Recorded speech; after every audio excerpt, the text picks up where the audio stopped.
एक फूडी लड़की जिसे हेल्दी और टेस्टी खाना बनाने का और खाने का बहुत ज्यादा शौक है, लेकिन अजीब बात यह है कि उनका पेट ही नहीं है। नाम है नताशा। मुंबई में पैदा हुई, दिल्ली में शादी हुई, लेकिन शादी अच्छी नहीं चल पाई, जिसकी वजह से उसे बहुत ज्यादा स्ट्रेस रहने लगा। बहुत ज्यादा स्ट्रेस की वजह से उसके शोल्डर में पेन शुरू हो गया, लेकिन जब भी वो खाना खाती उनके शोल्डर में पेन बढ़ जाता। एक डॉक्टर से अच्छे से चेक करवाने के बाद उस डॉक्टर ने बताया कि उसके पेट में ट्यूमर है और सर्जरी करनी पड़ेगी। सर्जरी के दौरान जान बचाने के लिए उसके पेट को बाहर निकालना पड़ा। अब हालात ये थे कि अब वो जो कुछ भी खाती वो सीधे उनके शरीर से बाहर निकल जाता। अब सर्जरी के बाद उनके पास सिर्फ दो ही चॉइस थी, या तो वो जिंदगी जीना छोड़ देती या फिर वो भरपूर जीती, और उन्होंने सेकंड चॉइस को अपनाया और फाइनली आज वो द गटलेस फूडी के नाम से फेमस है। नताशा की जिंदा दिली के लिए मैं उन्हें दिल से सलाम करता हूं। एक दुबला पतला सा लड़का अपने देश की सेवा करने के लिए फौज में भर्ती होना चाहता था और उसके लिए वो ट्रेनिंग भी ले रहा था। इतने में ही वहां पर आए एक फौज के जनरल ने उसे देखकर उसके सिलेक्टर को कहा कि तुमने इसको सेलेक्ट क्यों किया है, ये फौज में भर्ती होने लायक नहीं है। और इस चीज को प्रूव करने के लिए उस जनरल ने एक ग्रेनेड उस ट्रेनिंग ले रहे ग्रुप के बीच में फेंक दिया। लेकिन मजे की बात यह हुई कि जहां पर उस ग्रेनेड को देखने के बाद सारे लड़के दूर भाग गए, वहीं वो दुबला पतला लड़का उस ग्रेनेड के ऊपर कूद गया और सब लोगों को दूर हटने को कहने लगा। हालांकि वो ग्रेनेड नकली था, लेकिन इस घटना को देख के उस जनरल को समझ में आ गया था कि कद काठी होने से कुछ नहीं होता, साहस यानी कि जिगरा जिसके पास होता है महान वही बनता है। आप लोगों का इसके बारे में क्या कहना है, चैट सेक्शन में लिखना मत भूलिएगा। न्यूजीलैंड पूरी ही दुनिया के लिए कोरोना के खिलाफ जंग में एक मिसाल बन चुका है। 50 लाख की आबादी का यह देश अब पूरी तरह से कोरोना से फ्री हो चुका है। उसके पीछे का रीजन है उनकी नीतियां। एक्चुअली जैसे ही 26 फरवरी को पहला केस आया, वहां की गवर्नमेंट ने सख्ती से लॉकडाउन को लागू कर दिया और उसके बाद सबसे अच्छी बात यह रही कि वहां की जनता ने अपनी प्रधानमंत्री का विश्वास किया और लॉकडाउन के नियमों का सख्ती से पालन भी किया।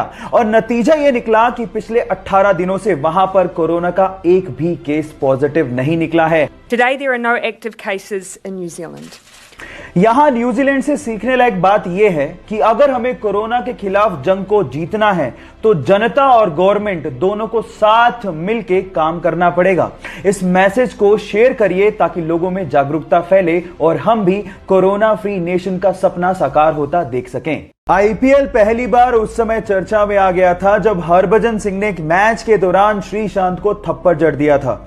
एक्चुअली हुआ कुछ यूं कि मुंबई इंडियंस किंग्स 11 पंजाब के खिलाफ मैच हार गई, तो उस टाइम पे किंग्स 11 पंजाब के गेंदबाज श्रीशांत ने हरभजन सिंह, जो कि मुंबई इंडियंस के कैप्टन थे, उन्हें कहा हार्ड लक। तो इस बात पे आपा खोते हुए हरभजन सिंह ने श्रीशांत को थप्पड़ जड़ दिया और इसी वजह से आईपीएल के पूरे सीजन के लिए हरभजन सिंह को बैन कर दिया गया और बीसीसीआई ने 5 वनडे मैचों के लिए भी हरभजन सिंह को बैन कर दिया।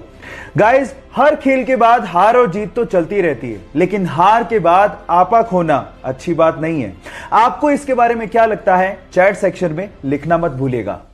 गाइस, क्या आप लोग भी पब्लिक वाईफाई को बिना सोचे समझे इस्तेमाल कर लेते हैं क्योंकि वो फ्री में मिल रहा है? तो आप सावधान हो जाइए, क्योंकि आपके साथ फ्रॉड हो सकता है। क्योंकि पब्लिक वाईफाई सबके लिए ओपन होता है और उसके लिए कोई ऑथेंटिकेशन की जरूरत नहीं होती। और अगर गलती से भी आपने पब्लिक वाईफाई में अपनी कोई प्राइवेट चीजें या फिर बैंक डिटेल्स या फिर इंटरनेट बैंकिंग को इस्तेमाल कर लिया और वो हैकर्स के हाथ में लग गया, तो आपके साथ बहुत बड़ा फ्रॉड हो सकता है। अगर मान लीजिए कि मजबूरी में आप लोगों को पब्लिक वाईफाई यूज करना पड़ जाए, तो इन दैट केस आप अपने लैपटॉप में या स्मार्टफोन में वीपीएन यानी कि वर्चुअल प्राइवेट नेटवर्क को इस्तेमाल करते हुए अपना काम कर सकते हैं। इस नॉलेज को लोगों के साथ शेयर करना मत भूलिएगा ताकि आप अपने साथ साथ लोगों को भी फ्रॉड से बचा सकें। इस पूरी दुनिया में एक ऐसा समंदर है जहां पर अगर आपको तैरना ना भी आता हो तो भी आप कभी डूबोगे नहीं। यह समंदर इजराइल में है जिसका नाम है डेड सी यानी कि मृत सागर। अब आप कहेंगे कि इसको मृत सागर क्यों कहा जाता है? क्योंकि नॉर्मल समंदर के पानी की तुलना में इसमें 8 गुना ज्यादा नमक की मात्रा पाई जाती है, जिसकी वजह से कोई भी समुद्री जीव जंतु या फिर वनस्पति इसमें पनप ही नहीं सकती। इसमें मिनरल्स और सॉल्ट इतने ज्यादा है कि इसकी वजह से इसकी डेंसिटी बहुत ज्यादा है और उसी वजह से आप इसके ऊपर फ्लोट करते हैं और कभी डूबते ही नहीं हैं। क्या आपको इसके पहले तक ये फैक्ट पता था? और अगर नहीं पता था तो चैट सेक्शन में लिखना मत भूलिएगा। साल 2020 एक ऐसा साल है जिसमें हमें अजीब अजीब सी घटनाएं देखने और सुनने को मिल रही हैं और कुछ ऐसा ही देखने और सुनने को मिल रहा है महाराष्ट्र के बुल्ढाना जिले की लुनार झील के लिए, जहां का पानी अचानक से लाल हो गया। बहुत सारे तर्क दिए जा रहे हैं, लेकिन साइंटिफिक तर्क यह दिया जा रहा है कि लुनार झील का पानी इस वजह से लाल हुआ क्योंकि वहां पर हेलोबैक्टीरियम की मात्रा अचानक से बढ़ गई। बाय द वे, जिसको नहीं पता उसको मैं ये बता देता हूं कि आज से 52,000 साल पहले एक बहुत बड़े उल्का पिंड के गिरने की वजह से लुनार झील का निर्माण हुआ था। क्या इसके पहले तक ये फैक्ट आपको पता था? और अगर नहीं पता था तो चैट सेक्शन में लिखना मत भूलिएगा।